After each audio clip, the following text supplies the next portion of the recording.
Hi friends, welcome back to my channel. ಹೇಗಿದ್ದೀರಾ ಎಲ್ಲರೂ ಚೆನ್ನಾಗಿದ್ದೀರಾ ಅಂತ ಅಂದ್ಕೊಳ್ತೀನಿ. ಸೊ ಇವತ್ತು ನಾನು ಪೂಜೆ ಆದಮೇಲೆ ಯಾವ ರೀತಿ ಇತ್ತು ವ್ಲಾಗ್ ಅನ್ನೋದನ್ನು ನಿಮ್ಮ ಜೊತೆ ಶೇರ್ ಮಾಡ್ಕೊಳ್ತಾ ಇದ್ದೀನಿ. ಸೊ ವರಮಹಾಲಕ್ಷ್ಮಿ ಹಬ್ಬಕ್ಕೆ ನಾನು ಯಾವ ರೀತಿ ಪ್ರಿಪ್ರೇಷನ್ಸ್ ಮಾಡಿಕೊಂಡೆ, ಯಾವ ರೀತಿ ನಮ್ಮ ಮನೆಯಲ್ಲಿ ನಾವು ಪೂಜೆ ಎಲ್ಲ ಮಾಡಿದ್ವಿ ಅನ್ನೋದನ್ನು ಲಾಸ್ಟ್ ಒಂದು ವ್ಲಾಗಲ್ಲಿ ನಿಮ್ಮ ಜೊತೆ ಶೇರ್ ಮಾಡ್ಕೊಂಡಿದ್ದೆ. ಬಟ್ ಅದಾದಮೇಲೆ ನಾನು ಒಂದೆರಡು ದಿನ ವಿಡಿಯೋನೇ ಹಾಕೋದಕ್ಕಾಗಲಿಲ್ಲ. ಸೊ ಒಂದು ಸ್ವಲ್ಪ ಲೇಟೇ ಆಯಿತು. ಅಮ್ಮನ ಮನೆಯಲ್ಲಿ ಯಾವ ರೀತಿ ಪೂಜೆ ಮಾಡಿದ್ರು, ಯಾವ ರೀತಿ ಅಲಂಕಾರ ಮಾಡಿದ್ದಾರೆ ಅನ್ನೋದನ್ನೆಲ್ಲ ನಾನು ಈ ಒಂದು ವಿಡಿಯೋನಲ್ಲಿ ನಿಮ್ಮ ಜೊತೆ ಶೇರ್ ಮಾಡ್ಕೊಳ್ತಾ ಇದ್ದೀನಿ. ಐ ಹೋಪ್ ಈ ಒಂದು ವಿಡಿಯೋ ನಿಮ್ಗೆ ಇಷ್ಟ ಆಗುತ್ತೆ ಅಂತ ಅಂದ್ಕೊಳ್ತೀನಿ. ಸೊ ಈ ಒಂದು ವಿಡಿಯೋ ನಿಮ್ಗೆ ಇಷ್ಟ ಆದರೆ ಲೈಕ್ ಮಾಡಿ, ಕಮೆಂಟ್ ಮಾಡಿ, ಶೇರ್ ಮಾಡಿ. ಇನ್ನೂ ಯಾರು ನನ್ನ ಯೂಟ್ಯೂಬ್ ಚಾನಲ್ನ ಸಬ್ಸ್ಕ್ರೈಬ್ ಮಾಡ್ಕೊಳ್ತಲೇ ನೋಡ್ತಾ ಇದ್ದೀರಾ, ದಯವಿಟ್ಟು ನನ್ನ ಯೂಟ್ಯೂಬ್ ಚಾನಲ್ನ ಸಬ್ಸ್ಕ್ರೈಬ್ ಮಾಡಿಕೊಂಡು ನೋಡಿ.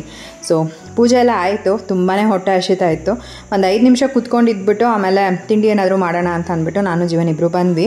ಸೊ ಅನ್ನಕ್ಕೆ ಇಟ್ಟಿದ್ದೀನಿ, ಚಿತ್ರಾನ್ನ ಗೊಜ್ಜು ಮಾಡೋಣ ಅಂತ ಅಂದ್ಬಿಟ್ಟು ಚಿತ್ರಾನ್ನ ಗೊಜ್ಜನ್ನ ಮಾಡ್ತಾಯಿದ್ದೀನಿ. ಸೊ ಜೀವನ್ ಕೂಡ ನನಗಿಲ್ಲಿ ಹೆಲ್ಪ್ ಮಾಡ್ಕೊಡ್ತಾ ಇದ್ದಾರೆ. ಹಾಗೆಯೇ ನನಗೆ ಇವತ್ತು ಬೆಳಗ್ಗೆ ಎದ್ದಿದ ತಕ್ಷಣ ಯಾಕೋ ಸ್ವೀಟ್ ಅವಲಕ್ಕಿ ತಿನ್ನಬೇಕು ಅಂತ ಅನ್ನಿಸ್ತಾ ಇತ್ತು. ಸೊ ಜೀವನ್ಗೆ ಕೇಳಿದೆ ಮಾಡ್ಕೊಡ್ತೀರಾ ಅಂತ. ನಮ್ಮ ಮನೆಯಲ್ಲಿ ನಾನೇ ಮಾಡಿಕೊಂಡು ಯಾವುದಾದ್ರೂ ಅಡುಗೆ ತಿನ್ನೋದಕ್ಕೆ ಅಷ್ಟು ಇಷ್ಟನೇ ಆಗಲ್ಲ. ನಮ್ಮಮ್ಮನೋ ಇಲ್ಲ ಜೀವನೋ ಮಾಡ್ಕೊಂಡು ಕೊಟ್ಟರೆ ತುಂಬ ಇಷ್ಟಪಟ್ಟು ತಿಂತೀನಿ. ಸೊ ಸುಮ್ಮನೆ ಜೀವನ ಕೇಳಿದೆ ಸ್ವೀಟ್ ಅವಲಕ್ಕಿ ಮಾಡಿಕೊಡ್ತೀರಾ ಅಂತ. ಅವರು ಅವಲಕ್ಕಿ ಎಲ್ಲ ನೆನೆಸ್ಬಿಟ್ಟು ಕಾಯಿನ ತುರ್ಕೊಳ್ತಾ ಇದ್ರು. ನನಗೆ ಸ್ವೀಟ್ ಅವಲಕ್ಕಿ ಮಾಡಿದ್ರೆ ಎಸ್ಪೆಷಲಿ ತೆಂಗಿನಕಾಯಿ ಹಾಕಿದರೆ ತುಂಬ ಇಷ್ಟ ಆಗುತ್ತೆ, ತೆಂಗಿನಕಾಯಿ ತುರಿ. ಸೊ ಹಾಗಾಗಿ ಅದನ್ನು ತುರ್ಕೊಂಡು ಎಲ್ಲ ರೆಡಿ ಮಾಡ್ಕೊಳ್ತಾ ಇದ್ದಾರೆ. ಸೊ ನಿಜ ಒಂದೊಂದ್ಸಲಿ ಅನಿಸುತ್ತೆ ಅವ್ರು ನನಗೋಸ್ಕರ ಎಷ್ಟೆಲ್ಲ ಏನೆಲ್ಲ ಮಾಡ್ಕೊಡ್ತಾರೆ ಅಂತ. ನೈಟ್ ಕೂಡ ಅಷ್ಟೇ ನನಗೆ ಮನೆ ಕೆಲಸ ಮಾಡ್ಕೊಳ್ಳೋದ್ರಲ್ಲಿ ಎಲ್ಲದರಲ್ಲೂ ಹೆಲ್ಪ್ ಮಾಡಿಕೊಟ್ರು. ಬೆಳಗ್ಗೆ ಪೂಜೆನಲ್ಲೂ ಅಷ್ಟೇ ಎಲ್ಲದರಲ್ಲೂ ಹೆಲ್ಪ್ ಮಾಡಿಕೊಟ್ರು. ಮತ್ತು ಇವಾಗ ನಾನು ಸುಮ್ಮನೆ ಹಾಗೆ ಕೇಳಿದ್ದಷ್ಟೇ ಸ್ವೀಟ್ ಅವಲಕ್ಕಿ ಮಾಡಿಕೊಡ್ತೀರಾ ಅಂತ. ಸೊ ಸರಿ ಆಯಿತು ಮಾಡಿಕೊಡ್ತೀನಿ ಅಂತ ಅಂದ್ಬಿಟ್ಟು ಸ್ವೀಟ್ ಅವಲಕ್ಕಿಗೆ ಅವಲಕ್ಕಿ ಎಲ್ಲ ನೆನೆಸ್ಬಿಟ್ಟು ಅದಾದಮೇಲೆ ತೆಂಗಿನಕಾಯಿ ಎಲ್ಲ ತುರಿದು ಎಲ್ಲ ರೆಡಿ ಮಾಡ್ಕೊಳ್ತಾ ಇದ್ದಾರೆ. ಹಾಗೆಯೇ ನಾನಿಲ್ಲಿ ಚಿತ್ರಾನ್ನ ಗೊಜ್ಜನ್ನೆಲ್ಲ ಮಾಡಿ ರೆಡಿ ಮಾಡ್ಕೊಳ್ತಾ ಇದ್ದೆ. ನನಗಂತೂ ತುಂಬ ಅಂದರೆ ತುಂಬ ಹೊಟ್ಟೆ ಹಸಿತಾ ಇತ್ತು. ಅದೇನೋ ಗೊತ್ತಿಲ್ಲ, ಬೇರೆ ಟೈಮಲ್ಲಿ ಒಂದು 11 ಗಂಟೆ ಆದ್ರೂ ತಿನ್ನಬೇಕು ಅಂತಲೇ ಅನಿಸೋದಿಲ್ಲ. ಬಟ್ ಹಬ್ಬದ ಟೈಮಲ್ಲಿ ಮಾತ್ರ ಅದೇನೋ ಗೊತ್ತಿಲ್ಲ, ಬೇಗ ಊಟ ಮಾಡಬೇಕು, ಬೇಗ ತಿಂಡಿ ಮಾಡಿಬಿಡ್ಬೇಕು ಅನ್ನೋ ಥರ ಅನಿಸ್ತಾ ಇರುತ್ತೆ. ಸೊ ಹಾಗಾಗಿ ಇವಾಗ ಪೂಜೆ ಎಲ್ಲ ಆದಮೇಲೆ ಬೇಗ ಬಂದು ಇವಾಗ ಅನ್ನಕ್ಕಿಟ್ಟು ಚಿತ್ರಾನ್ನ ಗೊಜ್ಜನ್ನ ಮಾಡ್ತಾಯಿದ್ದೀನಿ. ಮತ್ತು ನಮ್ಮ ಮನೆಯಲ್ಲಿ ನಾನೇನು ಒಬ್ಬಟ್ಟೆಲ್ಲ ಮಾಡ್ತಾಯಿಲ್ಲ. ನಮ್ಮ ಅಮ್ಮನ ಮನೆಯಲ್ಲೇ ನಮ್ಮಮ್ಮ ಒಬ್ಬಟ್ಟು ಮಾಡ್ತೀನಿ ಅಲ್ಲೇ ಬಾ ಅಂತ ಕರ್ತಿದ್ದಾರೆ. ಸೊ ಮಧ್ಯಾಹ್ನ ಊಟಕ್ಕೆ ಅಲ್ಲೇ ಹೋಗೋದು ಅಂತ. ಇನ್ನು ಇವಾಗ ತಿಂಡಿ ತಿಂದ್ಬಿಟ್ಟು ಅದಾದಮೇಲೆ ನಾನು ನಮ್ಮ ಅಮ್ಮನ ಮನೆಗೆ ಕೂಡ ಹೋಗಬೇಕು. ಅಲ್ಲಿ ಪೂಜೆ ಎಲ್ಲ ಯಾವ ರೀತಿ ಮಾಡ್ತಾರೆ ಅದನ್ನೆಲ್ಲ ನಾನು ನೋಡಬೇಕಾಗಿತ್ತು. ಮತ್ತು ಆಗಲೇ ಟೈಮ್ ಬಂದುಬಿಟ್ಟು 10:30 ಆಗೋಗ್ಬಿಟ್ಟಿತ್ತು. ಎಲ್ಲಿ ಇಷ್ಟೊತ್ತಿಗೆ ಆಗಲೇ ಪೂಜೆ ಎಲ್ಲ ಮುಗಿಸ್ಬಿಟ್ಟಿರ್ತಾರೆ. ಜಸ್ಟ್ ಅಲ್ಲಿ ಹೋಗಿ ನಾನು ದೇವ್ರಿಗೆ ನಮಸ್ಕಾರ ಮಾಡ್ಕೊಂಡು ಬರೋದು ಅಂತ ಅಂದ್ಕೊಂಡಿದ್ದೆ. ಒಂದು ಸಂಜೆ ಹಾಗೆ ಬಂದರೆ ಆಯಿತು ಅಂತ ಅಂದ್ಬಿಟ್ಟು ಅಲ್ಲಿ ನೋಡಿದ್ರೆ ಇನ್ನೂ ಪೂಜೆನೇ ಆಗಿರಲಿಲ್ಲ. ಸರಿ ಇನ್ನೇನು ಮಾಡೋಕ್ಕಾಗಲ್ಲ, ಯಾಕೆಂದರೆ ಬೆಳಗ್ಗೆ ಒಂದು ಸ್ವಲ್ಪ ಏನೋ ಪ್ರಿಯಾಂಕಾ ನಾನೇನು ಸೀರೆ ಎಲ್ಲ ಉಡಿಸಿ ಇಟ್ಟಿದ್ದೆ ಅಲ್ಲ, ಅದನ್ನೆಲ್ಲ ಒಂದು ಸ್ವಲ್ಪ ಏನೋ ಆಲ್ಟ್ರೇಷನ್ ಮಾಡಿ ರೆಡಿ ಮಾಡಿರ್ಲಂತೆ. ಏನಕ್ಕೆ ಅಂತ ಅಂದರೆ ನಾನು ಬರೀ ಒಂದೇ ಒಂದು ತಾಮ್ರ ಬಿಂದಿಗೆಗೆ ಸೀರೆ ಎಲ್ಲ ಉಡಿಸಿ ರೆಡಿ ಮಾಡಿದ್ದೆ. ಬಟ್ ನಮ್ಮಪ್ಪ ಯಾವಾಗ್ಲೂ ಇದು ಬೆಳ್ಳಿ ಚೊಂಬೆ ಏನು ಬರುತ್ತೆ ಅದರೊಳಗೆ ಇಟ್ಟು ಕಲಶನ ಸ್ಥಾಪನೆ ಮಾಡೋದು. ಸೊ ಹಾಗಾಗಿ ನನ್ನ ತಂಗಿಗೆ ಹಿಂಗೆ ಮಾತಾಡೋವಾಗ ಹೇಳ್ತಿದ್ರಂತೆ, ಯಾಕೋ ಸಮಾಧಾನನೇ ಅನ್ನಿಸ್ತಾ ಇಲ್ಲ, ಇದು ಬೆಳ್ಳಿ ಚೊಂಬಿಟ್ಟಿಲ್ಲ ಅದಕ್ಕೆ ಅಂತ ಏನೋ ಹೇಳಿದ್ರಂತೆ. ಹಾಗಾಗಿ ನನ್ನ ತಂಗಿ ಅದಕ್ಕೇನು ಪಪ್ಪ ನಾನೇ ಇವಾಗ ಇಟ್ಬಿಟ್ಟು ರೆಡಿ ಮಾಡ್ತೀನಿ ಅಂತ ಅಂದ್ಬಿಟ್ಟು ಬೆಳ್ಳಿ ಚೊಂಬಿಗೆ ಮಾಮೂಲಿ ಎಲೆಲ್ಲ ಇಟ್ಟು ತೆಂಗಿನಕಾಯಿ ಎಲ್ಲ ಇಟ್ಟು ಕಲಶ ಸ್ಥಾಪನೆ ಮಾಡಿದ್ಲಂತೆ. ಸೊ ಆಮೇಲೆ ನಮ್ಮಪ್ಪ ಸರಿ ಇವಾಗ ಚೆನ್ನಾಗಿ ಕಾಣಿಸ್ತಿದೆ ಅಂತ ಅಂದ್ರಂತೆ. ಇವಾಗ ನೋಡಿ ಅದು ಹೆಂಗೆ ಗೊತ್ತಾ, ನಾನೇನೇ ಎಷ್ಟೇ ರೆಡಿ ಮಾಡಿದ್ರು ಕೂಡ ನಮ್ಮಪ್ಪಂಗೆ ಆ ಚೊಂಬಿಟ್ಟು ಪೂಜೆ ಮಾಡಬೇಕು, ಕಲಶ ಸ್ಥಾಪನೆ ಮಾಡಬೇಕು ಅನ್ನೋದೊಂದು ಆಸೆ. ಯಾಕಂದರೆ ಮೇಯ್ನಾಗಿ ನಾವು ಚೊಂಬು ತೊಗೊಂಡಿರೋದೇ ವರಮಹಾಲಕ್ಷ್ಮಿ ಹಬ್ಬಕ್ಕೆ ದೇವರಿಗೆ ಕಲಶ ಸ್ಥಾಪನೆ ಮಾಡಬೇಕು ಅಂತ. ಅದನ್ನೇ ಇಟ್ಟಿರಲಿಲ್ಲ ನಾನು ಸಾಕು ಬಿಡು, ಹೇಗೋ ಪದ್ಮಾಸನದಲ್ಲಿ ಕುತ್ಕೊಂಡಿರೋ ಥರನೇ ನಾನು ಸೀರೆ ಉಡಿಸಿದ್ದೀನಲ್ಲ, ಸೊ ಅಷ್ಟೇ ಸಾಕು ಅಂದ್ಬಿಟ್ಟು ನಾನು ಅಂದ್ಕೊಂಡಿದ್ದೆ. ಆಮೇಲೆ ಪ್ರಿಯಾಂಕನ ಹತ್ರ ಹಿಂಗೆ ನಮ್ಮಪ್ಪ ಹೇಳ್ಕೊಂಡು ಬೇಜಾರು ಮಾಡ್ಕೊಂಡಿದ್ದಕ್ಕೆ ಫೈನಲಿ ಪ್ರಿಯಾಂಕಾ ಸೀರೆನ ಉಡಿಸ್ಬಿಟ್ಟು ರೆಡಿ ಮಾಡಿದ್ದಾಳೆ. ಅಂದರೆ ನಾನು ಸೀರೆ ಉಡಿಸಿರೋದಕ್ಕೇ ಅವಳೊಂದು ಸ್ವಲ್ಪ ಚೊಂಬಿಗೆಲ್ಲ ಅಲಂಕಾರ ಮಾಡಿದ್ದಾಳೆ. ಸೊ ಅಮ್ಮನ ಮನೆಗೆ ಹೋದ್ಮೇಲೆ ಯಾವ ರೀತಿ ಎಲ್ಲ ರೆಡಿ ಮಾಡಿದ್ದಾಳೆ ಅನ್ನೋದನ್ನು ನಾನು ನಿಮ್ಮ ಜೊತೆ ಶೇರ್ ಮಾಡ್ಕೊಳ್ತೀನಿ. ಇನ್ನು ಮನೆಯಲ್ಲಿ ಇವಾಗ ನಾನು ಜೀವನ್ ಇಬ್ಬರು ಕೂಡ ಸೇರಿಕೊಂಡು ಏನು ಬೆಳಗ್ಗೆ ತಿಂಡಿ ರೆಡಿ ಮಾಡಬೇಕು ಎಲ್ಲ ರೆಡಿ ಮಾಡ್ಕೊಂಡಿದ್ದಾಯಿತು. ಹಂಗೂ ಪ್ರಿಯಾಂಕಂಗೆ ಫೋನ್ ಮಾಡಿ ಕೇಳಿದೆ, ಏನಂದರೆ ಮನೆಯಲ್ಲಿ ಆಲ್ರೆಡಿ ತಿಂಡಿ ಮಾಡಿದ್ದೀನಲ್ವ, ಇಫ್ ಇನ್ ಕೇಸ್ ಏನಾದರೂ ಅಲ್ಲಿ ಪೂಜೆಗೆಲ್ಲ ರೆಡಿ ಮಾಡ್ಕೋತಾ ಇದ್ದಾರೆ ಅಂತ ಅಂದರೆ ಪ್ರಿಯಾಂಕಂಗೂ ಕೂಡ ಕೊಟ್ಟು ಕಳ್ಸೋಣ ಜೀವನ ಹತ್ರ ಅಂತ ಅಂದ್ಬಿಟ್ಟು ಕೇಳಿದೆ. ಅವಳು ಆಲ್ರೆಡಿ ನಾನು ಪುಳಿಯೋಗರೆ ತಿಂದಿದ್ದೀನಿ ಅಂತ ಹೇಳಿದ್ರು. ಸರಿ ಅಂತ ಅಂದ್ಬಿಟ್ಟು ನಾನಿಲ್ಲಿ ನಮ್ಮ ಮನೆಯಲ್ಲಿ ಏನು ತಿಂಡಿ ನಾನು ಮಾಡಬೇಕು ಅದಕ್ಕೆ ತಟ್ಟೆಗೆಲ್ಲ ಹಾಕ್ಕೊಂಡು ಬಂದೆ. ಇನ್ನು ಅಪ್ಪು ನಾನು ಇಬ್ಬರು ಕೂಡ ಒಟ್ಟಿಗೆ ಕೂತ್ಕೊಂಡು ಇವಾಗ ತಿಂಡಿನ ತಿಂತೀವಿ. ಅಂದರೆ ಯೂಶ್ವಲಾಗಿ ಏನು ಗೊತ್ತಾ, ಅವನಿಗೆ ಸಪ್ರೇಟಾಗಿ ಏನು ನಾನು ಹಾಕ್ಕೊಡಲ್ಲ, ನಾನು ತಟ್ಟೆಗೇನು ಹಾಕ್ಕೊಂಬರ್ತೀನಿ, ನಾನು ತಿನ್ಕೊಂಡು ಅವನಿಗೂ ಕೂಡ ತಿನ್ನಿಸ್ತೀನಿ. ಸೊ ದಟ್ ಅವನು ಕೂಡ ಬೇಗ ಬೇಗ ತಿನ್ಕೊತಾನೆ. ಸೊ ಇದೊಂಥರ ನಮಗೆ ಅಭ್ಯಾಸನೇ ಆಗೋಗ್ಬಿಟ್ಟಿದೆ ಅಂತ ಹೇಳ್ಬೋದು. ನಾನು ತಿಂದ್ಕೊಂಡು ಅವನಿಗೂ ತಿನ್ಸಿದ್ರೆ ನನಗೆ ಒಂಥರ ಸಮಾಧಾನ. ಸೊ ಇನ್ನು ತಿಂಡಿ ತಿಂದ್ಕೊಂಡು ನಾನು ಕೂಡ ಅಮ್ಮನ ಮನೆಗೆ ಬಂದೆ. ಸೊ ಈ ರೀತಿಯಾಗಿ ರೆಡಿ ಮಾಡಿದ್ದಾರೆ. ದೀಪ ಅವಾಗ ತಾನೇ ಹಚ್ಚಿದ್ರು, ಇನ್ನೇನು ಪೂಜೆ ಮಾಡಬೇಕಾಗಿತ್ತು. ಸೊ ನೋಡ್ಬೋದು ಯಾವ ರೀತಿ ಕಾಣಿಸ್ತಾ ಇದೆ ನಮ್ಮ ಅಪ್ಪನ ಮನೆ ಮಹಾಲಕ್ಷ್ಮಿ ಅಂತ. ತುಂಬಾ ಚೆನ್ನಾಗಿ ಕಾಣಿಸ್ತಾ ಇತ್ತು.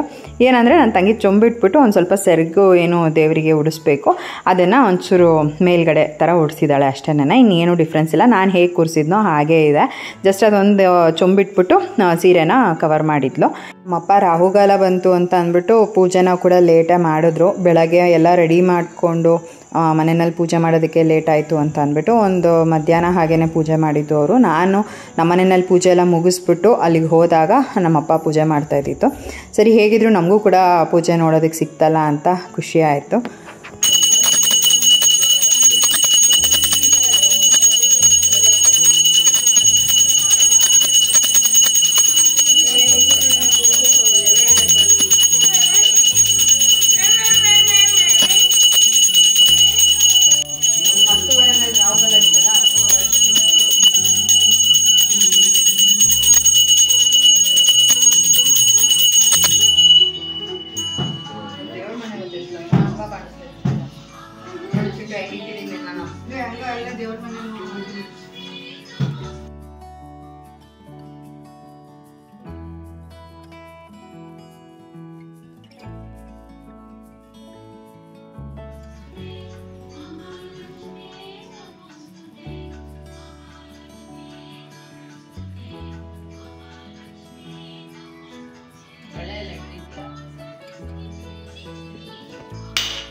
ಅದೇನು ಪೂಜೆ ಮಾಡ್ಬೇಕಾರೆ ಅದಕ್ಕೆ ಸೌಂಡ್ ಮಾಡೋದು? ಬಾಯ್ಲಿ ಮಂಗಳಾರತಿ ಬಾ, ಬಾಯ್ಲಿ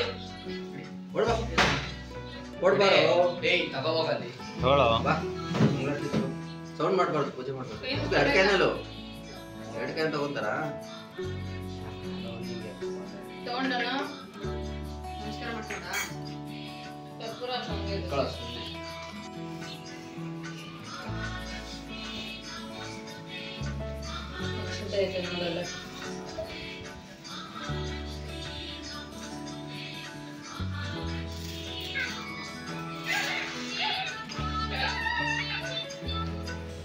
ಒಳ್ಳೆಯದಾಗಲಿ ಮಗು, ನಮ್ಮ ಮನೆಯಲ್ಲಿ ನಾನು ಸ್ಥಿರವಾಗಿ ಮಾಡಬೇಕು. ಸೊ ನಮ್ಮಪ್ಪ ಪೂಜೆ ಮಾಡಿದ್ದಾದಮೇಲೆ ನೆಕ್ಸ್ಟ್ ನಮ್ಮಮ್ಮ ಪೂಜೆ ಮಾಡಿದ್ರು. ಅದಾದಮೇಲೆ ನಾವೆಲ್ಲರೂ ಕೂಡ ಒಬ್ಬೊಬ್ಬರಾಗೆ ಹೋಗಿ ದೇವ್ರ ಪೂಜೆನ ಮಾಡಿದ್ವಿ. ಸೊ ಯಾವಾಗಲೂ ಕೂಡ ಅಷ್ಟೇ, ಅದು ಇವಾಗಿಂದ ಅಂತಲ್ಲ, ಮುಂಚೆಯಿಂದನೂ ಫಸ್ಟ್ ನಮ್ಮ ಮನೆಯಲ್ಲಿ ನಮ್ಮ ಅಪ್ಪನೇ ಪೂಜೆ ಮಾಡೋದು. ಅದಾದಮೇಲೆ ಒಬ್ಬೊಬ್ಬರಾಗಿ ನಾವು ಹೋಗಿ ಪೂಜೆನ ಮಾಡೋ ಅಂಥದ್ದು. ಅದೊಂಥರ ಅಭ್ಯಾಸನೇ ಆಗೋಗ್ಬಿಟ್ಟಿದೆ. ಸೊ ಎಲ್ಲರ ಮನೆಯಲ್ಲೂ ಹೆಣ್ಮಕ್ಳು ಪೂಜೆ ಮಾಡಿದ್ರೆ ನಮ್ಮ ಮನೆಯಲ್ಲಿ ನಮ್ಮ ಅಪ್ಪನೇ ಫಸ್ಟ್ ಪೂಜೆ ಮಾಡೋ ಅಂಥದ್ದು.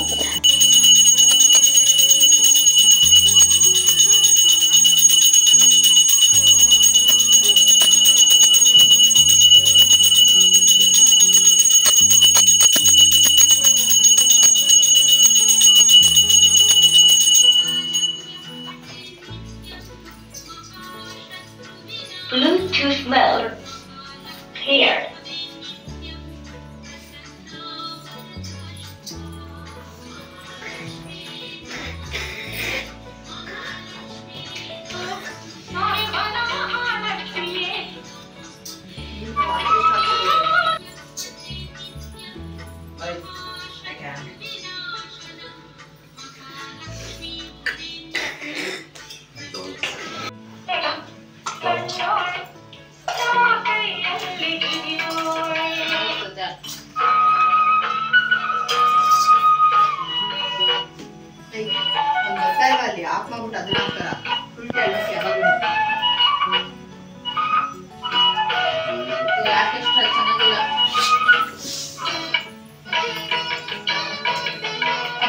ಅಪ್ಪುಗೆ ಪೂಜೆ ಮಾಡು ಅಂತ ಹೇಳಿದ್ರೆ ಅವನು ಹೋಗ್ಬಿಟ್ಟು ಉಲ್ಟಾ ಪೂಜೆ ಮಾಡ್ತಾಯಿದ್ದ. ಸೊ ಹಾಗಾಗಿ ಹೋಗ್ಬಿಟ್ಟು ನಾನೇ ಅವನ ಕೈ ಇಟ್ಕೊಂಡು ಪೂಜೆ ಮಾಡಿಸ್ದೆ.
ಮ್ಯಾಟ್ ಇದೆಯಲ್ಲ ತಂದು ಹಾಕೊಂಡು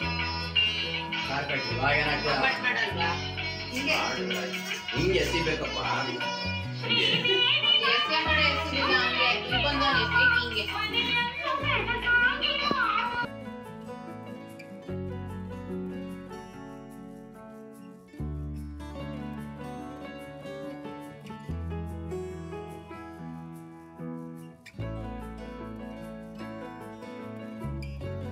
ನಮ್ಮ ಅಮ್ಮನ ಮನೆಯಲ್ಲಿ ವರಮಹಾಲಕ್ಷ್ಮಿ ಹಬ್ಬ ಪೂಜೆನೆಲ್ಲ ಮುಗಿಸ್ಕೊಂಡು ನಮ್ಮ ಮನೆಗೆ ಬಂದೆ. ಸೊ ಮನೆಗೆ ಬರೋ ಅಷ್ಟೊತ್ತಿಗೆ ಟೈಮ್ ಆಗಲೇ 2 ಗಂಟೆ ಆಗಿತ್ತು. ಅಲ್ಲೇ ಊಟ ಮಾಡಿಕೊಂಡು ಬಂದ್ವಿ. ಅದಾದಮೇಲೆ ಇನ್ನೇನು ಮನೆಯಲ್ಲಿ ನಾನು ಒಬ್ಬಟ್ಟಿನ ಅಡುಗೆ ಎಲ್ಲ ಏನೂ ಮಾಡಿರಲಿಲ್ಲ. ನಮ್ಮಮ್ಮ ಅಲ್ಲೇ ಮಾಡಿದ್ದೀನಲ್ವ, ಮತ್ತೆ ಏನು ಮನೇಲಿ ಮಾಡ್ತೀಯಾ, ಸುಮ್ಮನೆ ಅಲ್ಲಿ ಇಲ್ಲಿ 2 ಸರಿ ಅಂತ ಅಂದ್ಬಿಟ್ಟು ಅಲ್ಲಿಂದನೇ ಸ್ವಲ್ಪ ಕೊಟ್ಟು ಕಳಿಸಿದ್ರು ಅಡುಗೆ ಎಲ್ಲನೂ. ಇನ್ನು ಇವಾಗ ಸಂಜೆ ಹಾಗೆ ನಾನು ಪೂಜೆ ಎಲ್ಲ ಮಾಡಿದೆ ಮತ್ತೆ. ಸೊ ಈ ರೀತಿಯಾಗಿ ಇತ್ತು. ತುಂಬ ಚೆನ್ನಾಗಿತ್ತು ಅವತ್ತಿನ ದಿನ. ಮತ್ತು ಇನ್ನೇನು ಒಂದು ಸ್ವಲ್ಪ ದಿನದಲ್ಲಿ ನಮ್ಮ ಮನೆಗೆ ಒಂದು ಮುದ್ದಾದ ಮಗು ಕೂಡ ಬರ್ತಿದೆ. ಅದೊಂದು ಇನ್ನು ನಾನು ನನ್ನ ತಂಗಿ ಅಂತೂ ಇದ್ರ ಬಗ್ಗೆನೇ ಮಾತಾಡ್ತಾ ಇದ್ವಿ. ಇವತ್ತು ಒಳ್ಳೆ ದಿನ, ಇಫ್ ಇನ್ ಕೇಸ್ ಮಗು ಆದರೆ ತುಂಬ ಚೆನ್ನಾಗಿರುತ್ತೆ ಅಂತ. ನಾವು ಬೇಕು ಅಂದಾಗ ಆಗಲ್ಲ, ಮಗು ಯಾವಾಗ ಆಗಬೇಕು ಅಂತ ಇರುತ್ತೋ ಆವಾಗಲೇ ಆಗೋದು. ಬಟ್ ಏನಂದರೆ ನಮ್ಮದು ಅಂತ ಒಂದು ಹೀಗೆ ಮಾತುಕತೆ ಇರುತ್ತಲ್ವ, ಸೊ ಹೀಗೆ ಮಾತಾಡೋವಾಗ ಈ ಟಾಪಿಕ್ ಕೂಡ ಬಂತು. ಇಫ್ ಇನ್ ಕೇಸ್ ಏನಾದರೂ ಇವತ್ತು ಆದರೆ ತುಂಬ ಚೆನ್ನಾಗಿರುತ್ತೆ, ವರಮಹಾಲಕ್ಷ್ಮಿ ಹಬ್ಬದ ದಿನ ಮಗು ಹುಟ್ಟಿತು ಅಂತ ಹೇಳೋದಕ್ಕೂ ಒಂಥರ ಚೆನ್ನಾಗಿರುತ್ತೆ ಅಂತ ಹೀಗೆ ಮಾತಾಡ್ತಾ ಇದ್ವಿ.